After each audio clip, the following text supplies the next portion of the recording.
With both sides stuck in a hard stalemate, they knew this war wasn't going to be about taking territory, but about simply wearing each other down. The Allies had plenty of men to expend from its overseas dominions, and the British also started a naval blockade, so Germany couldn't import stuff, like food.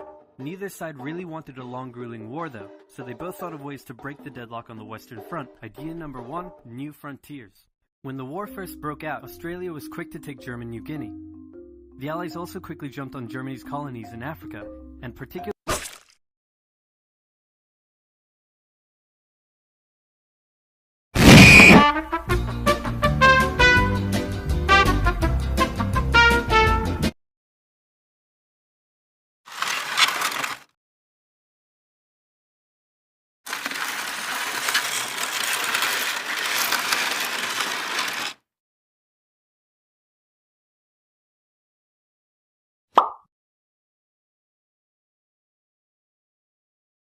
in German East Africa, locals were enlisted as soldiers and carriers by both sides, leading to a tragic loss of life for the native Africans. Some new combatants entered the war as well.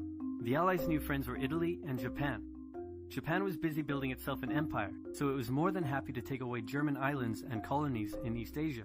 Italy actually had an alliance with Germany and Austria-Hungary before the war, but after some tense relations, and then the Allies promising to give them some of Austria-Hungary's stuff, they switched sides.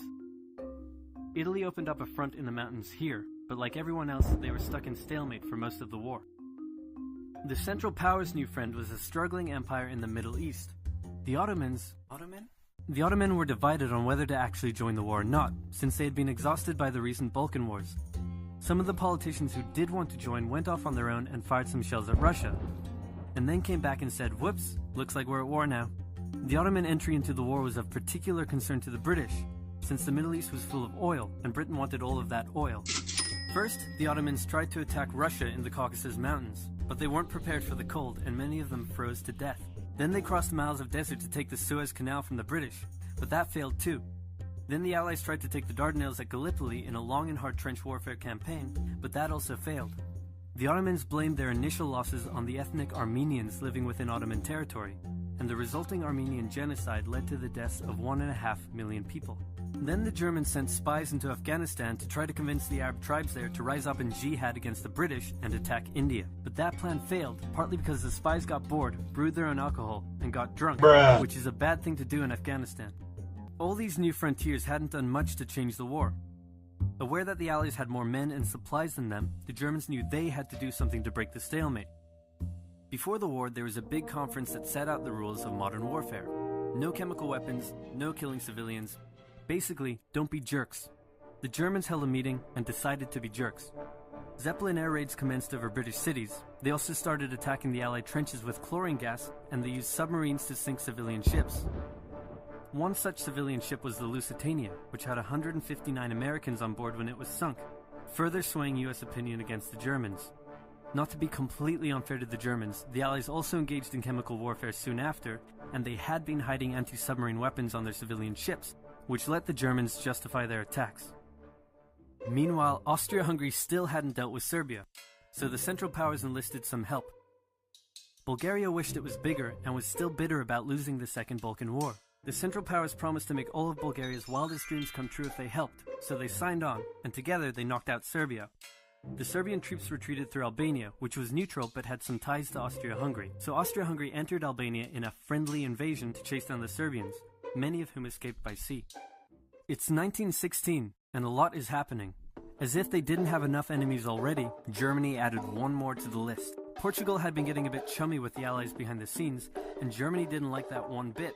Around the same time, the only sea battle of the war happened. Both sides had a new powerful class of battleships called dreadnoughts, but they were so expensive to build that neither side wanted to risk losing them in a battle, so they kept them in port, except for one time when they had a big fight and a bunch of them got damaged, so they didn't try that again. The UK started conscripting men to the army, so they had plenty of reserves, which is just as well because the Western Front was about to get brutal. The longest and one of the bloodiest battles of the war started when the Germans launched an attack around the French city of Verdun. The French defended it desperately, leading to hundreds of thousands of casualties. Under pressure, the French called on its allies to do something to draw the Germans' attention away, so the British started their own long and brutal fight, the Battle of the Somme, with 60,000 British casualties on just the first day. It was also here that the British first used one crazy brand new piece of sci-fi technology. The Russians had been getting pushed back further and further into their own territory, but in response to the French call for help, they began a huge offensive, and did really well until they ran out of supplies and got stuck. Seeing how well the Russians had been doing, Romania decided now would be a great time to jump in and win the war. And then they got pounded. Bruh. The Greeks were fighting amongst themselves about whether to join the war or not. The king liked the Central Powers, while the Prime Minister wanted to join the Allies. After a brief national schism, during which the country split into two, the king finally abdicated and the country reunited. With Allied help, they began a new offensive. In the Middle East, Russia was pushing into Ottoman territory from the north. The British had also made a landing in Mesopotamia to protect Persia's oil fields, and they had also sent a small army up the Tigris River to try to take Baghdad, but the army got sieged in the town of Kut along the way, and eventually surrendered. A new offensive was launched from the south with all-out desert warfare. The offensive was aided by one famous British officer, better known as Lawrence of Arabia, who helped lead the Arab tribes in a revolt that wreaked havoc on the Ottoman supply lines. By the time 1917 rolled around, everyone was exhausted. There were mutinies in the French army, the German populace was starving, and the war had drained all of Russia's supplies. There was no clear winner, and it was still anyone's war. The only question now was, who was going to break first? And the answer was Russia. Tired of not eating, and mad that a crazy magic homeless guy was calling some of the shots, there was an uprising in Petrograd complete with riots and strikes. The riots turned into a full-scale revolution, and a new government overthrew the Tsar. Then a few months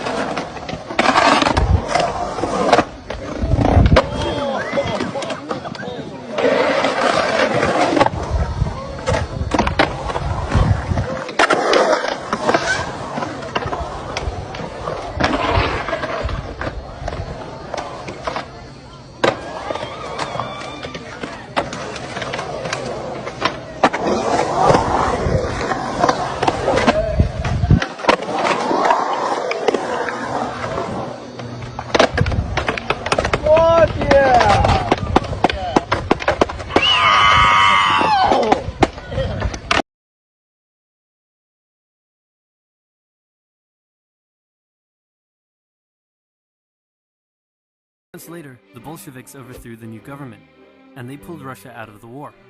This was great news for Germany, who now only had to focus on the Western Front. But there was still one problem. The pesky United States of America was looking increasingly like it was going to join the war. America had been selling supplies to the Allies throughout the war, and was getting super rich off the back of it, meaning it was in fantastic shape and was dangerous to the Germans. So Germany sent a telegram to Mexico saying, "Wouldn't it be crazy cool if you guys attacked America?" But the British intercepted the message, showed it to the Americans, and that was the final straw. American troops began shipping out to Europe. This was terrible news for Germany, and they knew their only hope now was to force France and the UK to surrender before the fresh American troops arrived. It was now or never, so they started one final attack. They converged their troops and hit hard at the Somme and pushed the Allies back. They hit a second time further north, then again and again. With each hit, the Germans were spending more and more resources, while the Allies were getting better and better at repelling their attacks. By the fifth punch, the Allies held the line and even pushed back. With American troops now arriving in larger numbers, the Allies launched a counterattack, and that was it. The Central Powers were being pushed back on all fronts.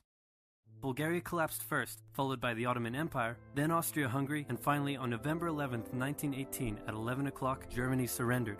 At the peace treaty, Germany was forced to reduce its military, accept war guilt, and pay the bill for the war. After indescribable suffering and millions dead, the world learnt its lesson and never had such an awful war again. For about 20 years.